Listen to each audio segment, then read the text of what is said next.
Hello and welcome to this special edition of Global Insights on China's economy, a series of high-end interviews with movers and shakers, economists and industry watchers. I'm Liu Xin in Beijing. Our guest today is distinguished American economist and professor at Columbia University, Jeffrey Sachs.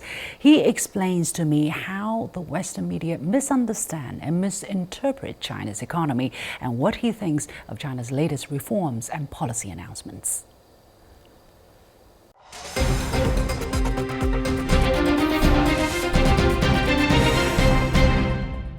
Let's talk about the Chinese economy. China has, been contributing to global growth. Actually, China has been contributing about 30% of global growth since at least the last 2 decades. But all the while, some people have been predicting China's imminent collapse, the Chinese economy at least. And this year, we have been witnessing some latest, waves of that narrative and some claims. We can pick up a very long list, but let's start with this example, for instance, and which I find to be most prominent is that China is stifling its private sector. This is nothing new, and China is stalling on reforms. This is picking up because the second half of this year, there was a very important meeting, the third plenum of the 20th CPC Central Committee, which set out a 5-year broad agenda for comprehensively deepening reform. But the Financial Times, especially the Atlantic Council, I should say, claimed that China's economic reforms are nearing the end of the line and that progress has stalled or backslid. Similar criticism is found on Financial Times, for instance, about China throttling its private sector, even with a special section dedicated to China's economic slowdown. So, Professor Sachs, I want to get your feels, your analysis on the so-called stalling reforms or China trying to throttle its private sector. What's your take? Well, my take is very different, and that is that China is extremely successful at innovation and increasingly, in fact, at dominating the new technologies, especially zero-carbon energy systems, whether it's renewables or fourth-generation nuclear, fast rail, which the United States still does not have 1 kilometer of fast rail.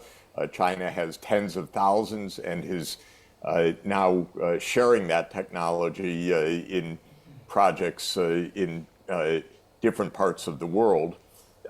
China is mastering 5.5G now. It's not only 5G, it's at least 10 times faster than when 5G was unveiled 5 years ago.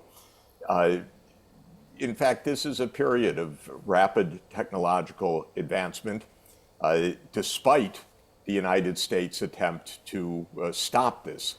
So a lot of the rhetoric has been around for more than 30 years. We can go back to the 1990s when articles were written called The Myth of the East Asian Miracle, and right. That China was on the verge of collapse. And when the 1997 Asian financial crisis came, that was taken as proof that China's growth was over, and so on. So this has been the rhetoric for a very long time. It's mostly a kind of propaganda in the United States or the Anglo-Saxon world, because you mentioned the Financial Times as well. But the fact of the matter is that the real complaint of the United States in the past year was that China has overcapacity. And when you dissect what that term means, it means China has enormous capacity in industry, and not just in industry, but in the kinds of industry, zero carbon technology, digital sectors that are the technologies of the future. In terms of reform, that the reform is nearing the line and that progress has stalled or backslid. What exactly is going on in terms of reforms? What is your read? Well, I think that all of the major regions of the world, the United States, Europe, and China, are engaged in a new kind of industrial policy right now. We're in an age of rapid technological change, the AI revolution, robotics, digital technologies more generally, the need to shift to green technologies. None of this is straightforward. All of it means a rather complicated change of an overall system, not just one particular technology. So the United States has its industrial policies. Europe is a bit lost right now, but there was just a recent report, the so-called Draghi report, which called for a European industrial policy. And China has a very sophisticated industrial policy, certainly the most sophisticated. You can date it 10 years ago to the Made in China 2025 program. We've now reached essentially 2025, and that program has been very, very successful. That's what really scared the United States. In fact, China said 10 years ago that it would master a wide swath of 21st century technologies, and it has done so. So this is really a demonstration of success, not of failure. Now, we should really emphasize a basic point. The United States is trying, actually, to stall the Chinese economy. In other words, China is facing headwinds, not mainly internally, but deliberate attempts by the United States to slow or stop China's growth. Of course, the most notable of these measures is the tariff increases that were put on by Donald Trump in his first term and then kept on by Joe Biden, and also the bans on exports of technology, notably advanced microchips, to China. But these are overtly so-called containment policies. They're internationally illegal as far as I'm concerned. They violate WTO codes, and they are designed to stifle China's growth. Nonetheless, China is growing, but the United States is unfortunately, and I think illegally, doing what it can to try to slow China's growth, and more will come with Donald Trump's second term. Yeah. So in that context, we are talking about the kind of environment that the Chinese economy is trying to continue to mull ahead. And then you read the media reports, criticizing the effectiveness of the Chinese policy, the performance of the Chinese economy. That puts things in a different kind of perspective, doesn't it? Because otherwise you feel it's just the Chinese policymakers that are making mistakes that are not good, that the Chinese model is not effective anymore, so on and so forth. Is that the broader picture we should look at? First, the most fundamental picture of an economy is it innovating? Are young people learning well? Are new technologies emerging? And is there a high saving rate? China checks all those boxes. In other words, the fundamentals are strong. The education system is strong. The saving rate is high. Innovation is rapid, and China is the low-cost producer of high-quality advanced technologies, not across the board, but in many, many crucial areas. So this is not a weak economy, this is a strong economy. If I look at the United States, I have a lot different worry. The saving rate is very low, the budget deficits are enormously high, the debt is very high, and there's a lot of instability and no coherence of what America's trying to do. There's a lot of confusion. So I give China high marks on setting a clear path forward, investing heavily, and also designing a major program, which I strongly favor, the Belt and Road Initiative, in which China engages with a wide range of countries, especially in Southeast Asia, South Asia, Central Asia, Western Asia, Africa, and Latin America, to trade with those countries and for China to be the exporter of critical infrastructure for those countries, with China providing a lot of the financing because of the high saving rates. China has a significant trade surplus. The United States has an enormous trade deficit. How does one come to the conclusion that, therefore, that China is the country in economic crisis? I don't. Let's talk about some of the superficial indicators that have been cited by the mainstream media. For instance, China's foreign direct investment. It has nominally dropped considerably. This has been cited as some kind of result of people losing confidence in the future prospects of the Chinese economy. This is one thing.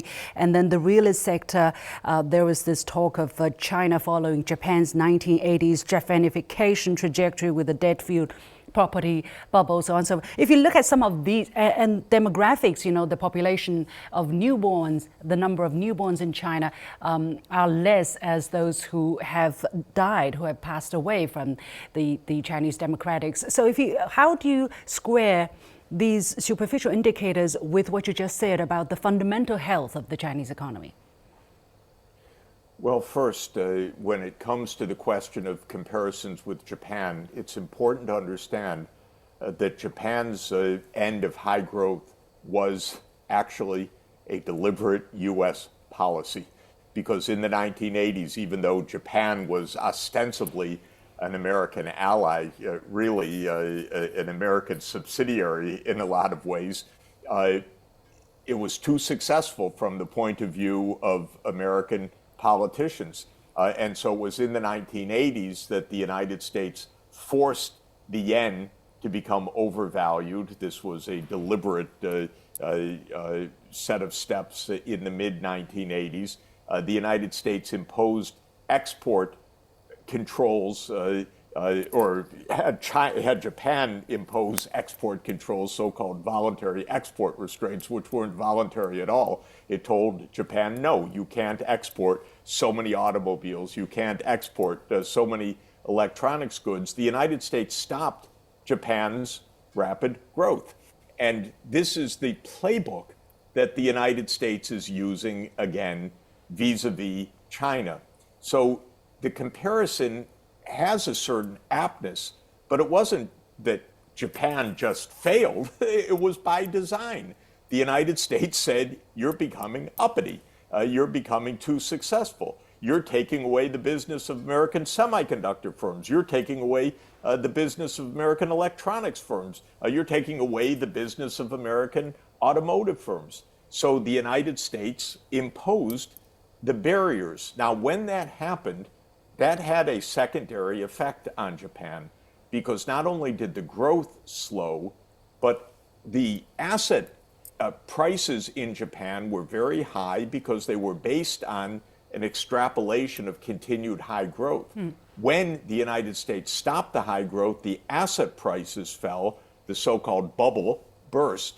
It became a bubble because the U.S. had slowed Japan's growth, forced the yen into an overvaluation, and the U.S. was unrelenting in the 1990s. Don't depreciate the yen.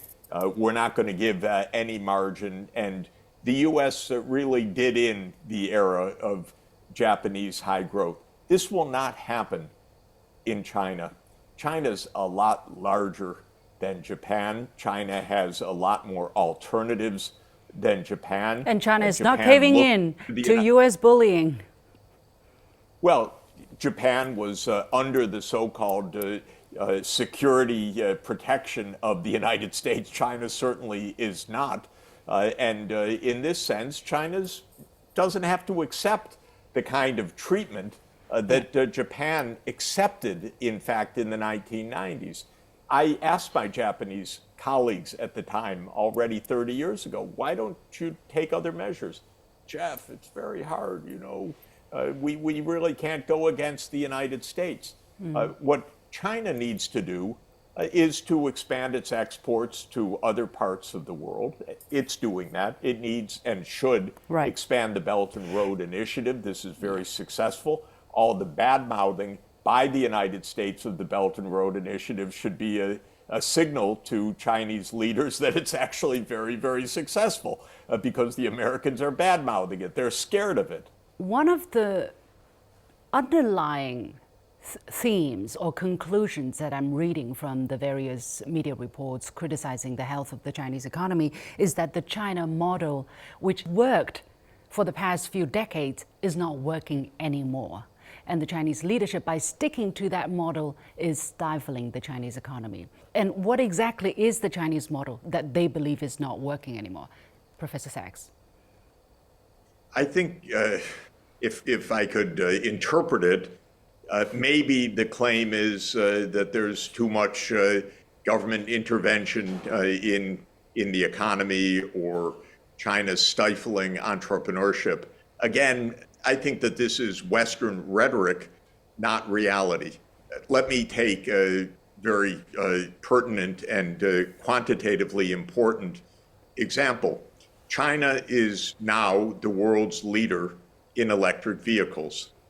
During the past 10 years, there were around 400 electric vehicle companies in China.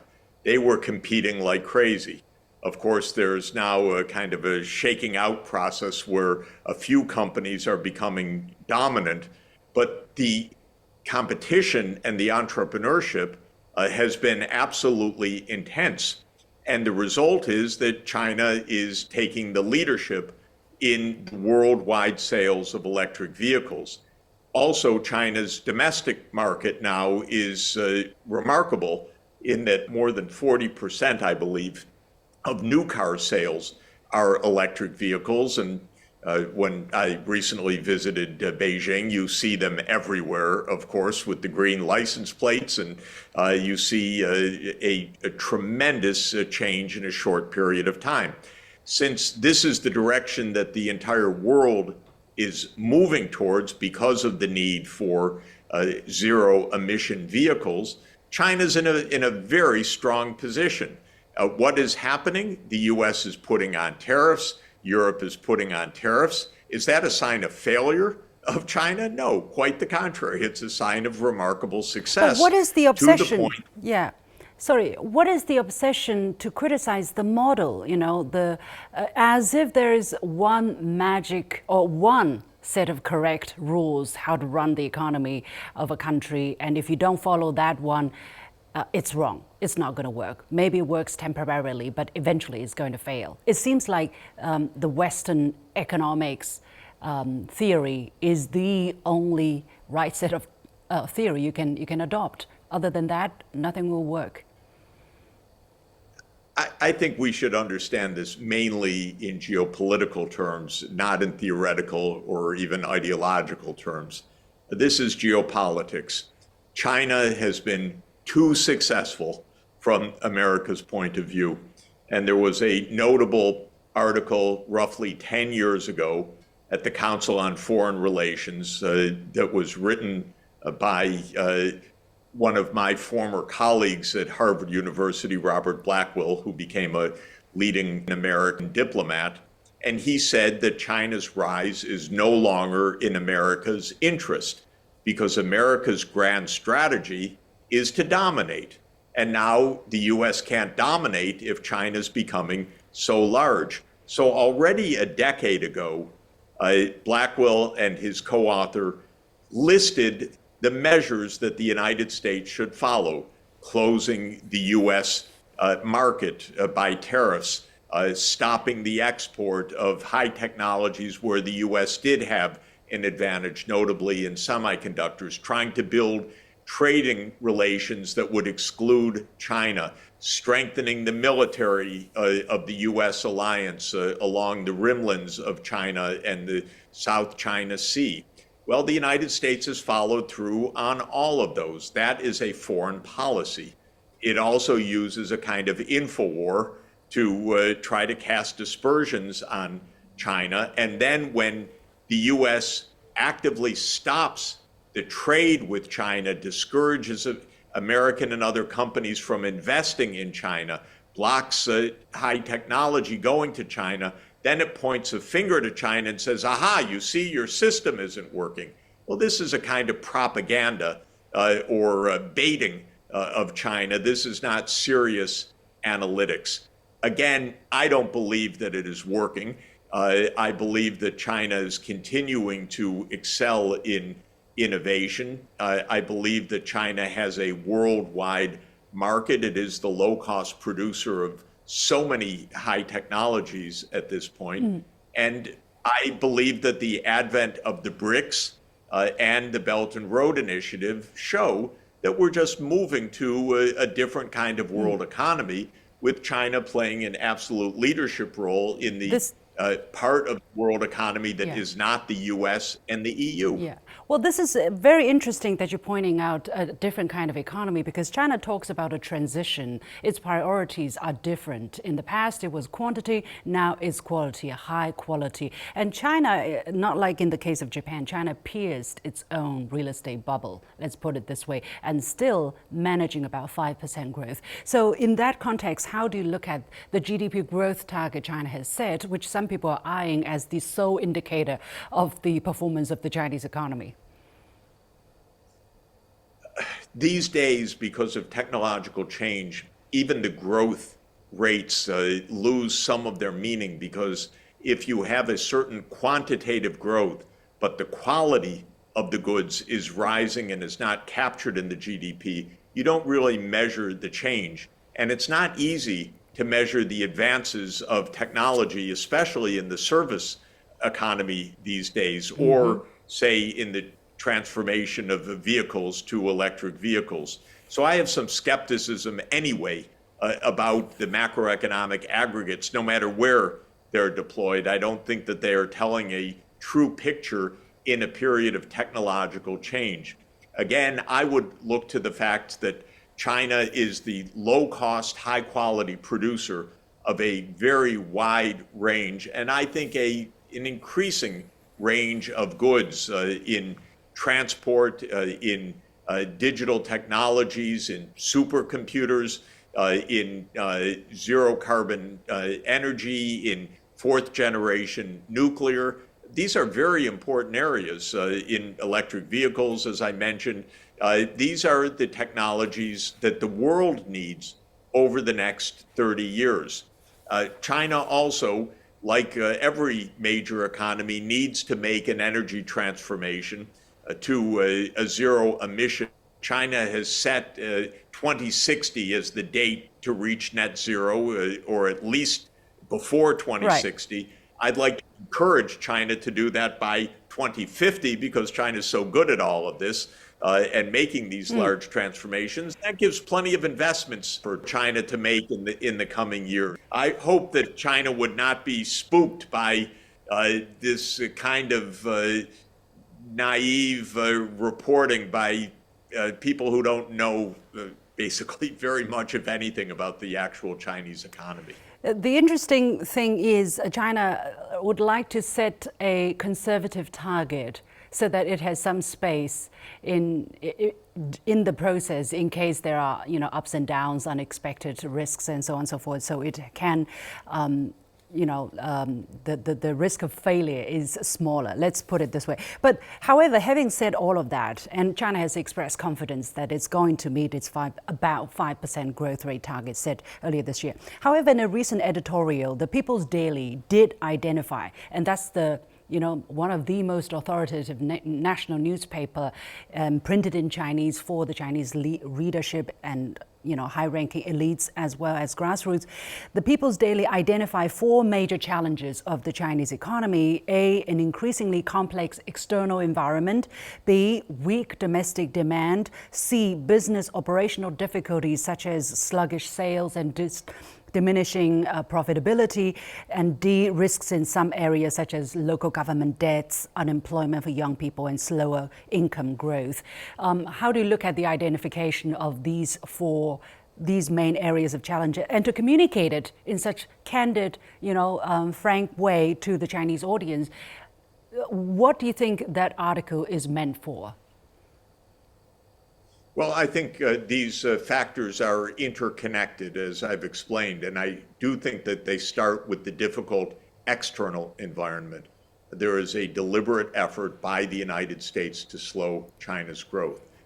It's repulsive, by the way. I don't think any country should be deliberately trying to harm the economy of another country, but the United States is plainly doing this. This is a U.S.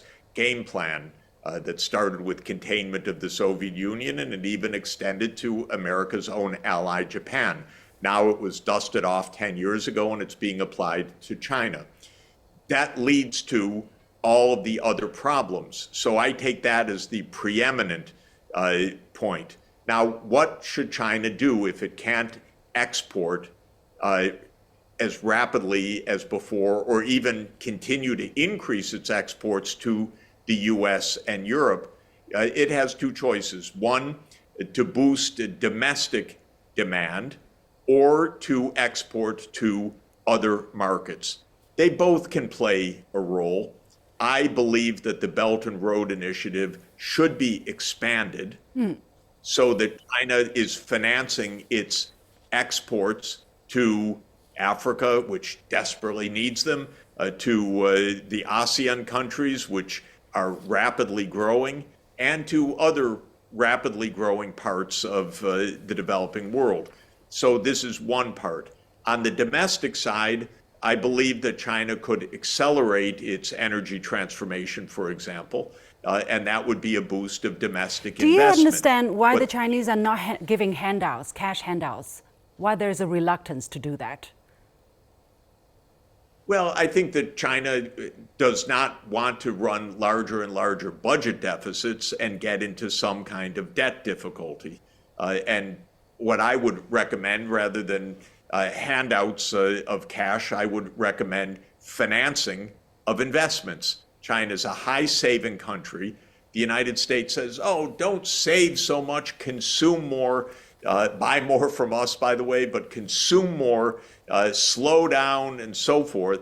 But high saving can be deployed to finance exports to other countries. You get repaid not immediately, you get repaid in 25 years, but you build out a massive global network of fast rail, 5G, renewable energy, supply chains, and so forth, that in which China becomes the central player or a central player. So I would expand the Belt and Road Initiative in that way, and I would expand the public investments, not the consumption so much, but the public investments for the green transformation, the digital transformation that China needs in any event. So these are areas where you offset the barriers to exports to the US or to Europe by increasing exports or investments in other areas. So some latest indicators, I think, are telling us something. For instance, the official manufacturing purchasing managers index have been rising for 2 consecutive months. For instance, total retail sales of consumer goods have been rising also in the year of October, in the month of October, for instance, by 5% year on year. That's a sharper rise from September's jump. Overall manufacturing investment grew around 9% year on year so far this year. And private investment grew even faster in manufacturing, up by 11%. So I think these numbers tell some of the nuances that you have been trying to tell. Professor Sachs, we really appreciate it, but we have to leave it there. Thank you so much for sharing your insights into the state of the Chinese economy. Thank you. Thank you.